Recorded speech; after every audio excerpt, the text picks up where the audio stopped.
Thus there is a danger that the figure or image of the intellectual might disappear in a mass of details, that the intellectual might become only another profession, perhaps, or another important class of people, perhaps only a social trend. What I shall be saying in these lectures takes for granted these late 20th century realities originally suggested by Gramsci. But I also want to insist that intellectuals are individuals with a specific public role in society that cannot be reduced simply to being a faceless professional, a competent member of a class just going about her or his business. The central fact for me is, I think, that the intellectual is an individual endowed with a faculty for representing, embodying, articulating a message, a view, an attitude, philosophy, or opinion to, as well as for, a public, in public. And this role has an edge to it, and cannot be played without a sense of being someone whose place it is publicly to raise embarrassing questions, to confront orthodoxy and dogma rather than to produce them, to be someone who cannot easily be co-opted by governments or corporations, and whose raison d'etre is to represent all those people and issues who are routinely forgotten or swept under the rug. The intellectual does so on the basis of universal principles, that all human beings are entitled to expect decent standards of behavior concerning freedom and justice from worldly powers or nations, and that deliberate or inadvertent violations of those standards need to be testified against courageously.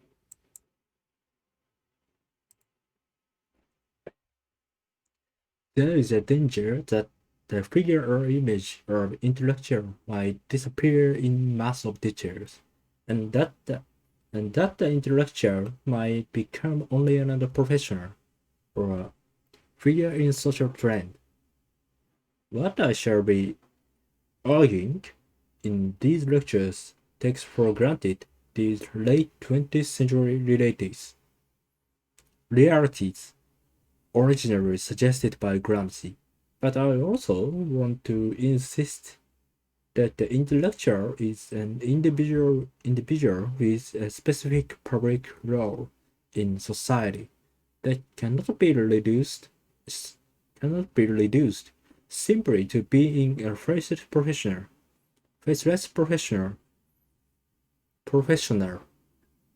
and a competent member of class, just going about his business.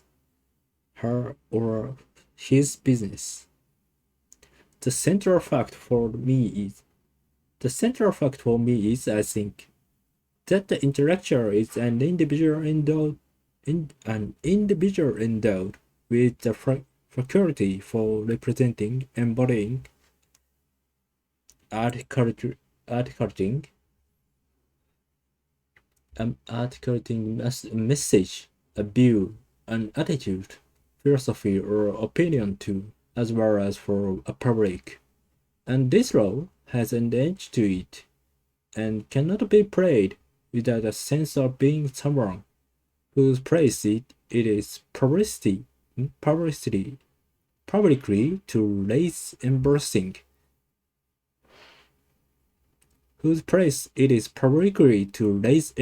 questions, to confront orthodoxy and dogma, rather than to produce them, to be someone who cannot easily be co-opted by governments or corporations, and whose raison d'etre is to represent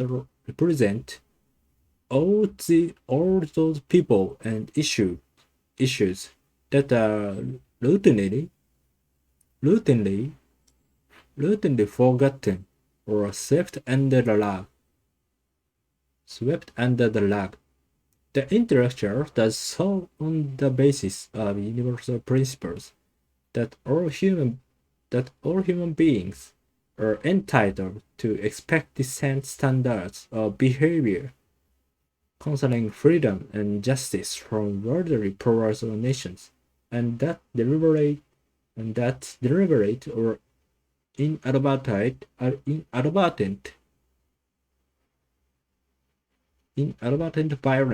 violations of these standards of these standards needs to be justified and fought against courageously.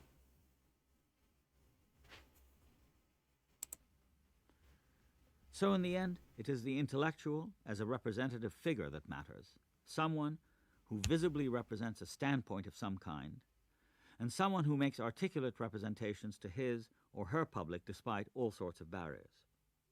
My argument is that intellectuals are individuals with a vocation for the art of representing, whether that is talking, writing, teaching, appearing on television. And that vocation is important to the extent that it is publicly recognizable and involves both commitment and risk, boldness and vulnerability. When one reads Jean-Paul Sartre or Bertrand Russell, what mattered was that visible presence, which is what made an impression, that was of Russell or Sartre, and not of some anonymous functionary or a careful bureaucrat.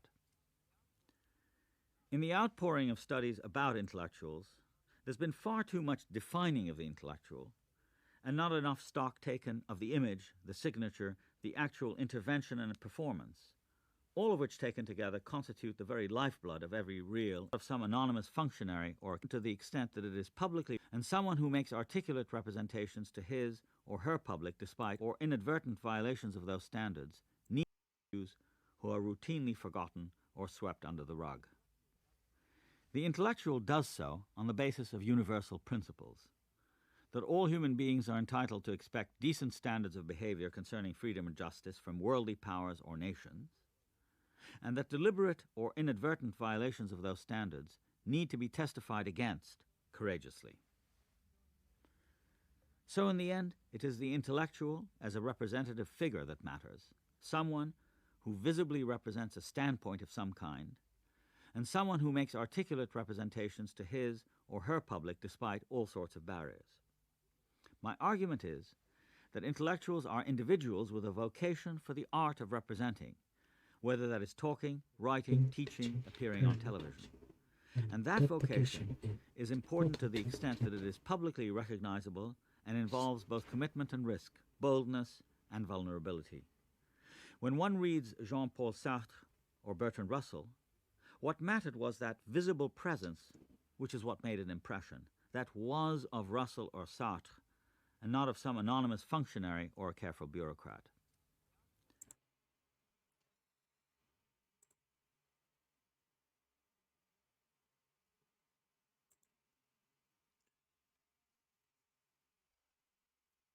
So, in the end, it is the intellectual or the representative figure that matters.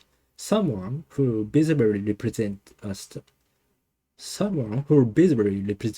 standpoint of some kind, and someone who makes articulate representations to his or her public despite all sorts of barriers. My argument is that intellectuals are individuals with the vocation for the art of representing, whether that is talking, writing, teaching, approaching on television. And that vocation is important to the extent it is publicly recognizable and involving both commitment and risk, boldness and vulnerability. When I read Jean-Paul Sartre or Bertrand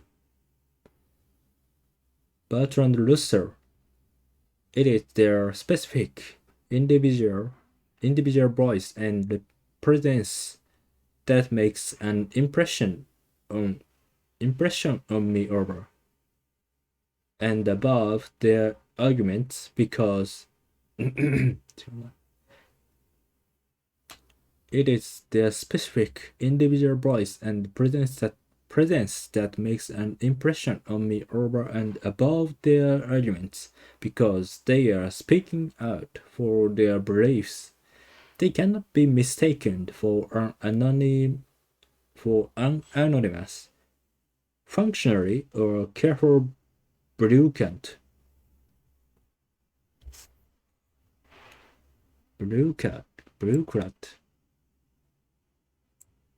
When one reads Jean-Paul Sartre or Bertrand Russell, what mattered was that visible presence, which is what made an impression, that was of Russell or Sartre, and not of some anonymous functionary or a careful bureaucrat.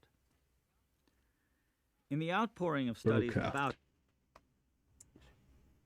intellectuals, there's been far too much defining of the intellectual, and not enough stock taken of the image, the signature, the actual intervention and performance, all of which taken together constitute the very lifeblood of every real intellectual.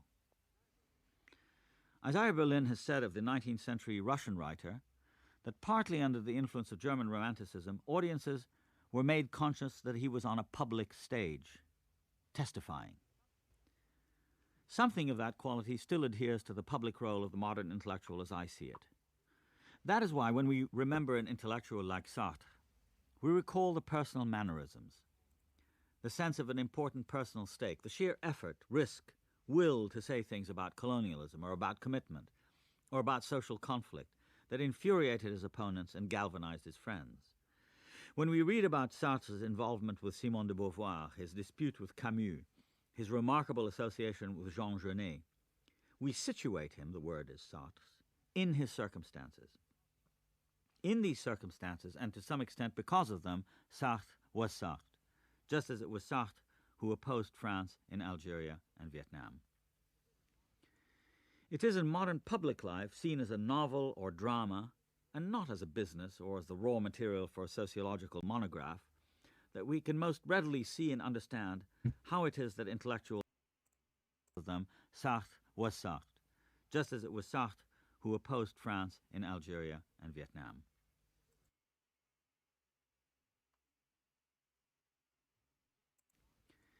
It is in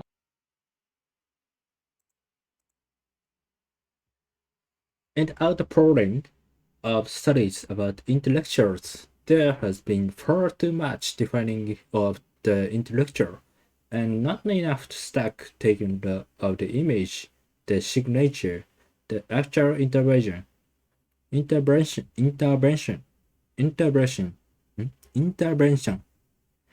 performance.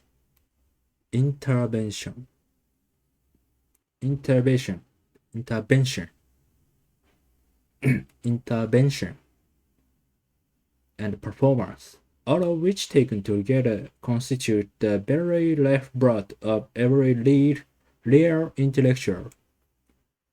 Isaiah Berlin has said of 19th century Russian writers that partly under the influence of German Romanticism, their audiences were made conscious that he was on a public stage testifying. Something of that quality still adheres to the public role of the modern intellectual as I see it. That is why when we remember an intellectual like Sartre, we recall the personal mannerism, the sense of an important personal stake, the sheer effort, risk we to say things about colonialism, or about commitment, or about social conflict that infuriated.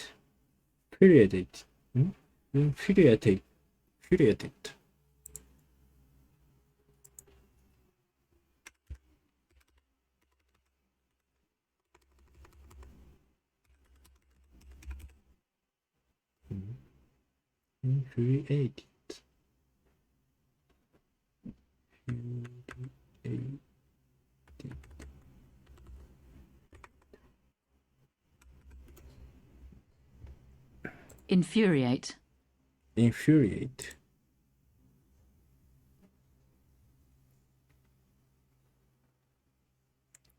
Conflict that infuriated his opponents and galvanized his friends and perhaps even embarrassed him retrospectively.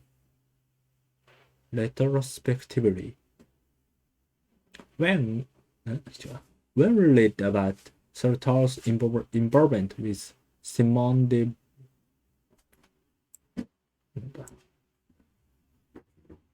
Beauvoir.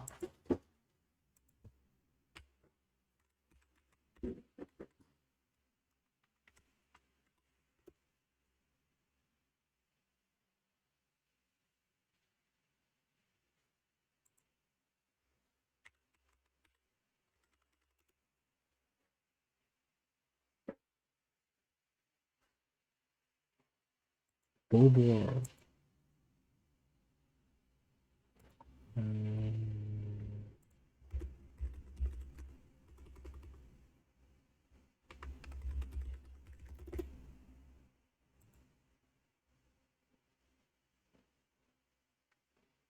Beauvoir. Simone de Beauvoir. Beauvoir. His dispute with case, his remarkable association with Jean Genet, will situate him. The world is settled in his circumstances, in these circumstances, and to some extent because of them, and to some extent because of him. Settle was settled. The same person who also opposed to France in Algeria and Vietnam, far from disabling or disqualifying him as an intellectual. These complications give texture and tension to what he said, expose him as a horrible human being, not a dreary and moralistic preacher.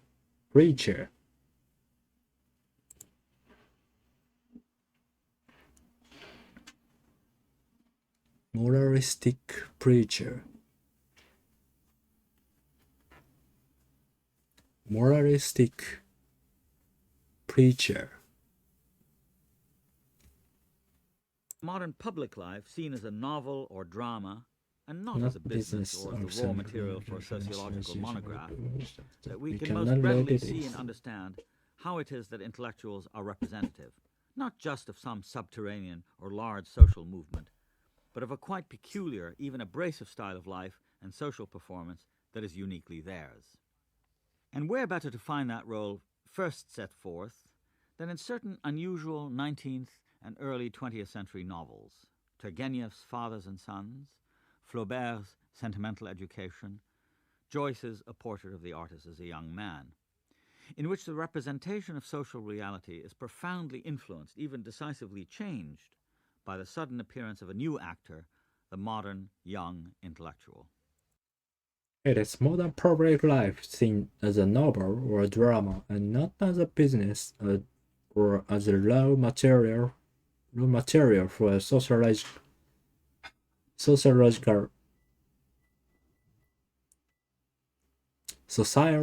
monograph. 違う。なんだっけ。sociological じゃない。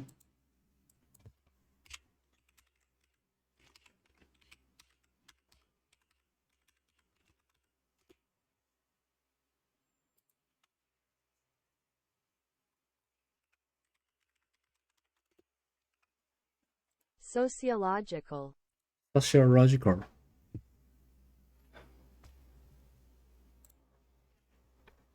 Sociological. Monograph.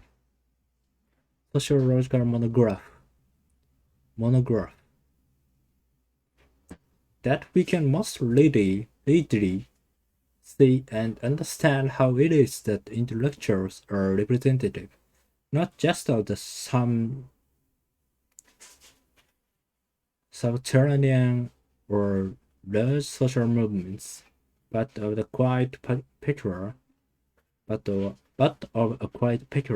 even abrasive style of life and social performance that is uniquely theirs, and where better to find that role first described than in certain unusual 90s.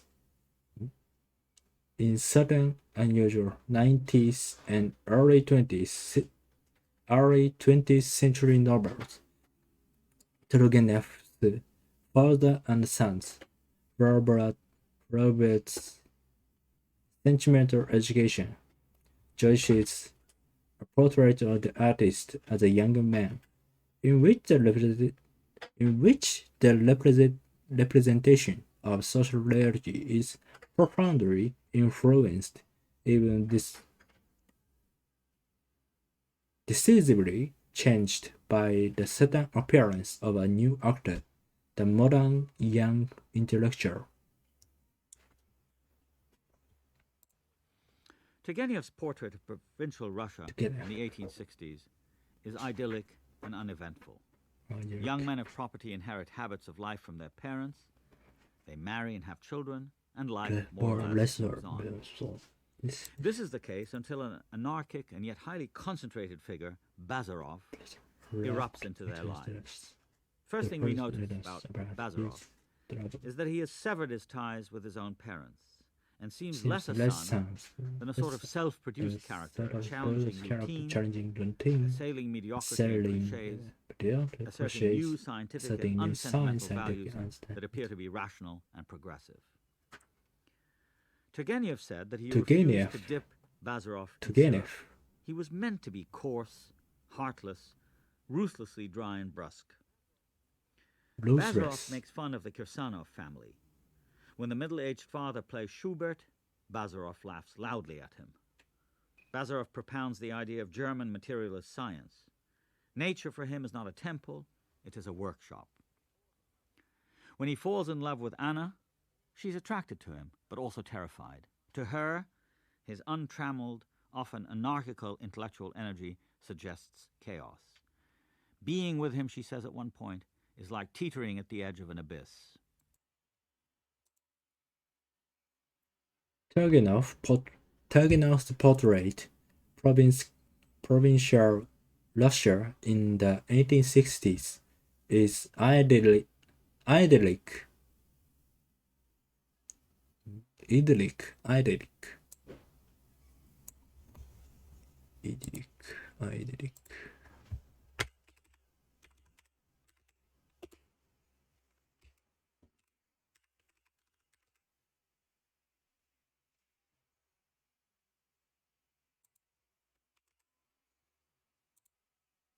Idyllic.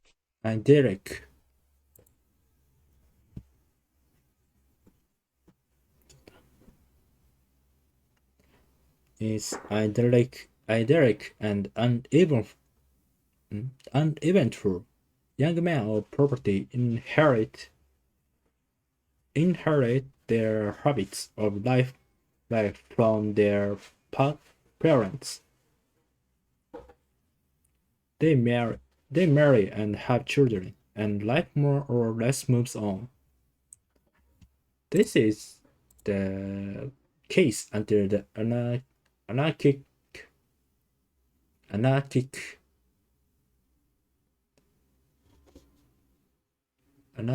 and yet highly concentrated figure Bazarov left into their lives.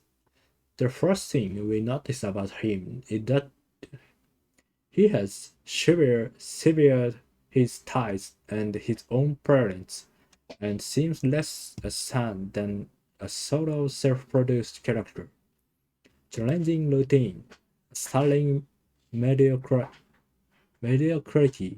and cliches, asserting new scientific and unsentimental values that appear to be rational and progressive. Turgenev said that he refused to dip Bazarov in syrup. He was meant to be coarse, heartless, ruthlessly dry and brusque. Bazarov makes fun of the Kirsanov family. In the middle-aged father plays Schubert. Bazarov laughs loudly at him. Bazarov propounds the ideas of German materialist science. Nature for human is not a temple, it is a workshop. When he falls in love with Anna, she is attracted to him, but also terrified to her.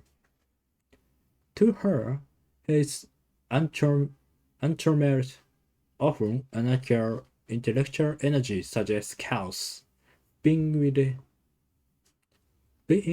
him, she said at one point, is like teetering at the edge of an abyss. He appears, he challenges, and just as abruptly he dies, infected by a sick peasant whom he had been treating. His untrammeled, often anarchical intellectual energy suggests chaos. Being with him, she says at one point, is like teetering at the edge of an abyss. He appears, he Yes. challenges, Yes. and just as abruptly he dies, infected by a sick peasant Infected by whom he had been treating. Peasant. What we remember of Bazarov is the sheer, unremitting force of his questing and deeply confrontational intellect. And although Turgenev claimed actually to have believed he was his most sympathetic character, even he was mystified and to some extent stopped by Bazarov's heedless intellectual force, as well as by his readers' quite bewilderingly turbulent reaction. In the end, fathers and sons cannot accommodate Bazarov to the narrative, whereas his friends, the Kirsanov family, and even his pathetic old parents, go on with their lives. His peremptoriness and defiance as an intellectual lift him out of the story, unaccommodated to it and somehow not fit for domestication.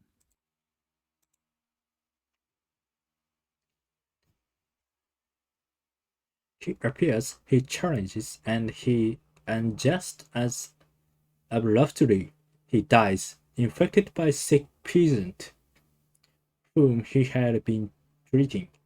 What we remember of Bazarov is sheer unlimiting force of his quest and deeply confrontational intellect, and through Turgenev claimed to have believed he was his most sympathetic character, even he was mystified and to some extent stopped by Bazarov's heedless intellectual force, as well as by his readers' quite bewilderingly turbulent reactions. Some readers thought that Bazarov was an attack on youth. Others praised the character as a true hero. Still others thought him dangerous. Whatever we may feel about him as a person, fathers and sons cannot accommodate Bazarov as a character in the narrative, whereas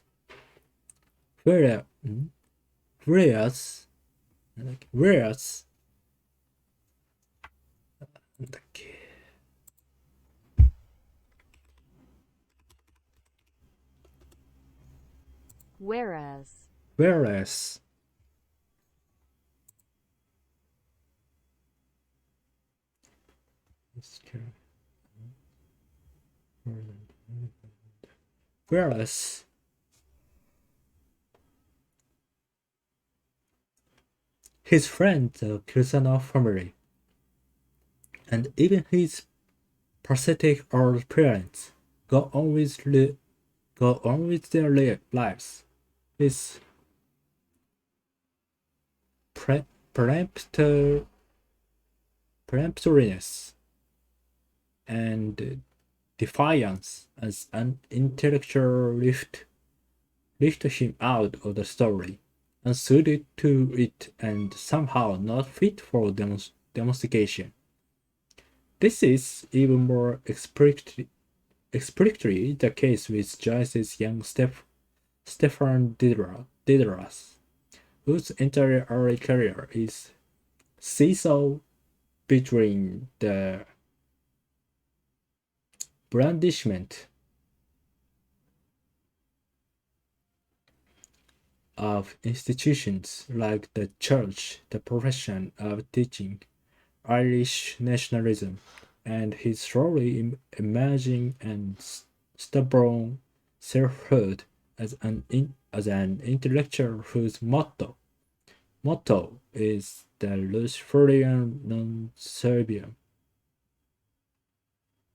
Seamus Dean makes an excellent observation about Joyce's portrait of the artist. It is, he says, the first novel in the English language in which a passion for thinking is fully presented. Neither the protagonist of Dickens, nor Thackeray, nor Austen, nor Hardy, nor even George Eliot, are young men and women whose major concern is the life of the mind in society. Whereas for young toddlers, thinking is a mode of experiencing the world. Dean is quite correct in saying that before Dedras, the intellectual vocation had only grotesque embodiments in English fictions. Yet, in part because Stefan is a young provincial, the product of colonial environment, he must develop a resistant intellectual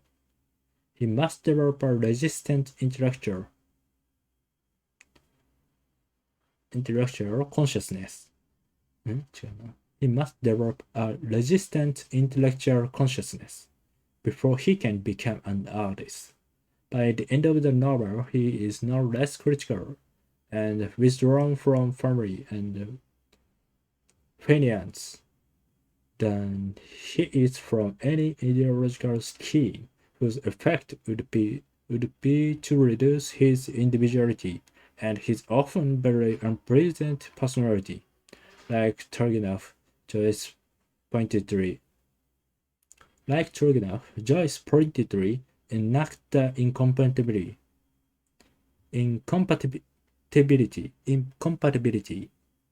between the young intellectual and the sequential flow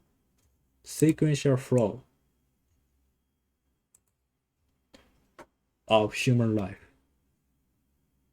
What begins as a conventional story of a young man growing up in a family, then moving on to school and university, decomposes into a series of elliptical jottings from Stefan's notebook. The intellectual will not adjust to domesticity or to humdrum routine.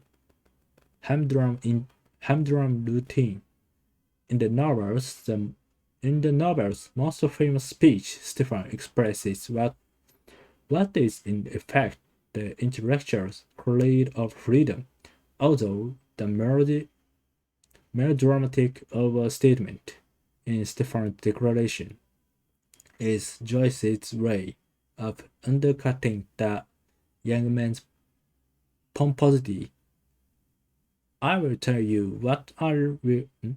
I will tell you what I will do and what I will not do.